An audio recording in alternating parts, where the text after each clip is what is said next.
Forum Xiangshan lahir dari kebutuhan Tiongkok untuk menghadirkan panggung alternatif dalam diskursus keamanan internasional. Jika selama ini dialog Shangri-La di Singapura dikuasai oleh negara-negara barat, maka Xiangshan digagas sebagai ruang tandingan, di mana Beijing bisa menyampaikan pandangannya tanpa terjebak pada narasi dominasi Amerika Serikat. Sejak awal, forum ini bukan sekadar pertemuan seremonial, melainkan instrumen politik luar negeri yang dirancang untuk menggeser persepsi global tentang siapa yang berhak memimpin arsitektur keamanan dunia. Forum ke-12 yang digelar di Beijing memperlihatkan dengan jelas pergeseran arah tersebut. Tema yang diangkat menekankan pentingnya multipolaritas, kolaborasi antar negara, dan penolakan terhadap apa yang disebut sebagai hegemonisme. Tiongkok menggunakan forum ini untuk mengukuhkan diri sebagai mediator global, bukan hanya pemain regional. Beijing menampilkan gagasan bahwa keamanan tidak bisa didefinisikan secara sepihak oleh Amerika Serikat dan sekutunya, melainkan harus menjadi produk konsensus dari berbagai pusat kekuasaan. Lebih dari sekadar wacana, Forum Xiangshan menghadirkan delegasi dari Asia, Afrika, Timur Tengah, hingga Amerika Latin. Kehadiran mereka bukan hanya simbolik, tetapi mencerminkan kenyataan bahwa semakin banyak negara bersedia mendengar, bahkan mendukung, visi Beijing. Tiongkok menekankan bahwa keamanan global hanya bisa tercapai jika semua negara, besar maupun kecil, memiliki suara yang sama. Narasi ini sangat resonan bagi negara-negara yang lelah dengan standar ganda Washington, terutama terkait isu perang, sanksi, dan intervensi militer. Dengan forum ini, Beijing tidak hanya berbicara tentang keamanan, melainkan menawarkan model baru dalam diplomasi internasional. Xiangshan menjadi instrumen legitimasi, memperluas jejaring sekutu, sekaligus mengirim pesan keras bahwa dominasi Amerika Serikat dalam urusan geopolitik tidak lagi tak terbantahkan. Salah satu tujuan utama Forum Xiangshan adalah mempertemukan negara-negara yang memiliki kepentingan bersama dengan Tiongkok. Bagi Beijing, forum ini adalah wadah untuk merangkul mitra strategis, membangun konsensus, dan memperluas pengaruh politik. Kehadiran Rusia, Iran, dan sejumlah negara Afrika serta Timur Tengah bukanlah kebetulan, melainkan hasil dari diplomasi panjang yang dirancang untuk menantang dominasi Amerika Serikat.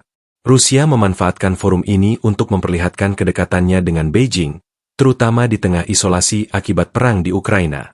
Kehadiran delegasi Moskow memperkuat narasi bahwa aliansi kedua negara bukan sekadar retorika, melainkan bagian dari blok geopolitik baru yang siap menandingi Barat. Iran pun menggunakan forum ini untuk menguatkan posisinya sebagai mitra energi Tiongkok, sekaligus mendapatkan panggung untuk menentang sanksi yang dikenakan Washington. Negara-negara Afrika dan Amerika Latin juga memanfaatkan Xiangshan untuk mempertegas bahwa mereka memiliki pilihan selain tunduk pada Washington. Bagi mereka, forum ini memberikan ruang diplomasi yang lebih setara. Tiongkok memposisikan dirinya sebagai mitra yang tidak menuntut reformasi politik, melainkan menawarkan investasi, infrastruktur, dan dukungan politik di panggung global. Strategi ini sangat menarik bagi negara-negara berkembang yang selama ini merasa ditekan oleh syarat bantuan Barat. Melalui forum ini, Beijing mengubah relasi bilateral menjadi kekuatan kolektif. Dukungan dari negara-negara peserta tidak hanya memperkuat posisi Tiongkok di PBB, tetapi juga membentuk blok politik baru yang lebih berani menantang keputusan Barat. Dengan demikian, Xiangshan bukan sekadar forum diskusi, melainkan mesin penggerak konsolidasi global yang dirancang untuk membangun jejaring kekuasaan baru. Forum Xiangshan tidak bisa dipandang sebagai acara biasa. Ia adalah cerminan visi Beijing untuk membentuk tatanan dunia baru yang multipolar. Pesan utama forum ini adalah bahwa dunia tidak bisa lagi ditentukan oleh satu kekuatan tunggal, melainkan harus diatur oleh konsensus dari berbagai negara. Beijing menjual gagasan bahwa dominasi Amerika Serikat tidak hanya usang, tetapi juga berbahaya karena memicu konflik dan ketidakstabilan. Implikasi dari forum ini terlihat jelas. Dengan mempromosikan prinsip non-intervensi, Beijing mengirim sinyal bahwa mereka menentang pola intervensi militer Amerika Serikat di Irak, Afghanistan, dan Libya. Dengan mendorong penggunaan yuan dalam perdagangan, Beijing menantang posisi dolar sebagai mata uang global. Dengan membangun aliansi melalui forum, Beijing memperlihatkan bahwa mereka mampu menciptakan blok kekuatan baru yang berdiri di luar orbit Washington. Reaksi global beragam. Amerika Serikat menilai forum ini sebagai alat propaganda, dan menanggapinya dengan memperkuat kerjasama melalui NATO dan Quad. Negara-negara Eropa terbelah. Sebagian melihat peluang kerjasama dengan Tiongkok, sementara lainnya tetap teguh bersama Washington. Di Asia, Forum ini menimbulkan kekhawatiran bagi Jepang, Korea Selatan, dan Filipina, yang melihat Xiangshan sebagai sinyal meningkatnya ambisi militer Beijing. Namun, bagi banyak negara berkembang, Xiangshan adalah simbol harapan. Forum ini menawarkan alternatif dari sistem yang selama puluhan tahun dikuasai Barat. Jika Beijing terus konsisten memperluas pengaruhnya, maka Xiangshan bisa menjadi instrumen penting dalam transisi menuju dunia multipolar. Artinya, forum ini bukan hanya ruang diskusi, tetapi pintu masuk menuju pergeseran kekuasaan global yang akan menentukan arah sejarah di abad ke-21. Xiangshan Forum tidak hanya menjadi cermin ambisi Tiongkok, tetapi juga barometer pergeseran arah diplomasi global. Forum ini menandakan bahwa mekanisme internasional yang dulu dimonopoli Barat mulai memiliki tandingan yang serius. Kehadiran ratusan delegasi dari berbagai kawasan memperlihatkan keinginan kolektif negara-negara untuk mencari jalur baru, di luar bayang-bayang dominasi Amerika Serikat. Ini bukan sekadar konferensi, melainkan upaya membangun arsitektur politik internasional yang lebih plural. Bagi Beijing, forum ini adalah alat lunak untuk menggeser narasi global. Alih-alih tampil sebagai kekuatan agresif, Tiongkok mengemas dirinya sebagai pembawa stabilitas dan keseimbangan. Namun, di balik citra tersebut, forum ini jelas dirancang untuk memperluas legitimasi internasional atas peran baru Beijing sebagai pusat kekuatan dunia. Dengan demikian, Xiangshan dapat dipahami sebagai diplomasi strategis yang berlapis, menawarkan kerjasama, menyebarkan pengaruh, dan sekaligus menguji respons komunitas global terhadap kepemimpinan Tiongkok. Implikasinya sangat besar. Jika forum ini terus berkembang, Xiangshan berpotensi menjadi institusi permanen yang menyaingi lembaga internasional lain seperti NATO atau bahkan PBB dalam hal membentuk opini publik global. Negara-negara peserta dapat menggunakan forum ini sebagai sarana mengartikulasikan kepentingan mereka tanpa tekanan langsung dari Washington. Hal ini akan memberi Beijing posisi unik sebagai fasilitator sekaligus pengendali wacana. Namun, tantangan juga tidak kecil. Reputasi Tiongkok masih diragukan oleh sebagian negara yang khawatir terhadap ambisi hegemoniknya.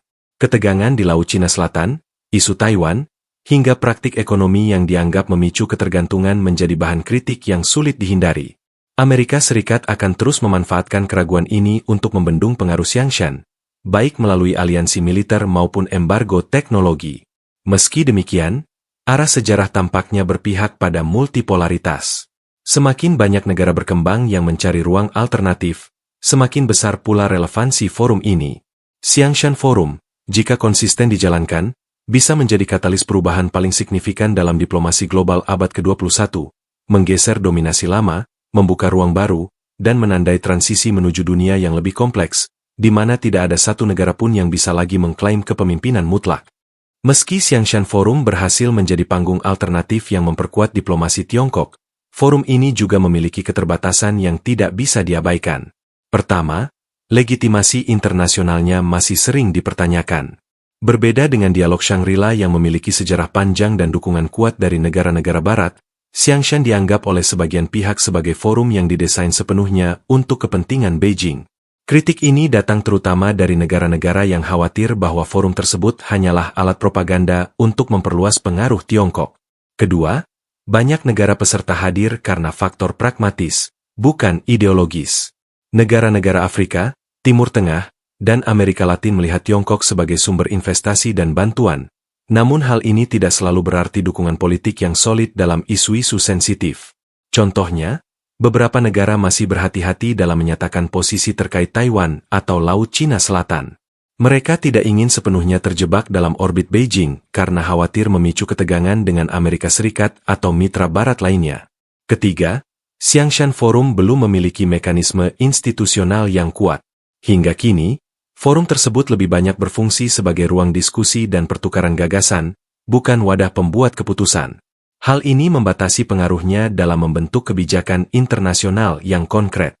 Tanpa struktur permanen dan tindak lanjut yang jelas, forum ini berisiko hanya menjadi acara simbolis, meski tetap penting dalam membangun narasi. Keempat, resistensi dari blok Barat semakin kuat. Amerika Serikat memandang Xiangshan sebagai ancaman terhadap kepemimpinan globalnya, sehingga berupaya mendelegitimasi forum ini di mata publik internasional. Media Barat sering menggambarkan forum ini sebagai ruang retorika yang dimanfaatkan Tiongkok untuk menutupi ambisi hegemonik. Selain itu, negara-negara seperti Jepang, Korea Selatan, dan Australia juga mempertegas posisi mereka di kubu Washington dengan menolak narasi multipolaritas Beijing. Terakhir, tantangan terbesar Xiangshan Forum adalah menjaga konsistensi di tengah dinamika geopolitik yang cepat berubah.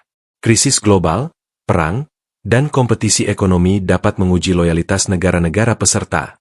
Beijing harus mampu membuktikan bahwa forum ini bukan sekadar alat politik sesaat, melainkan wadah jangka panjang yang mampu menawarkan solusi nyata bagi keamanan global.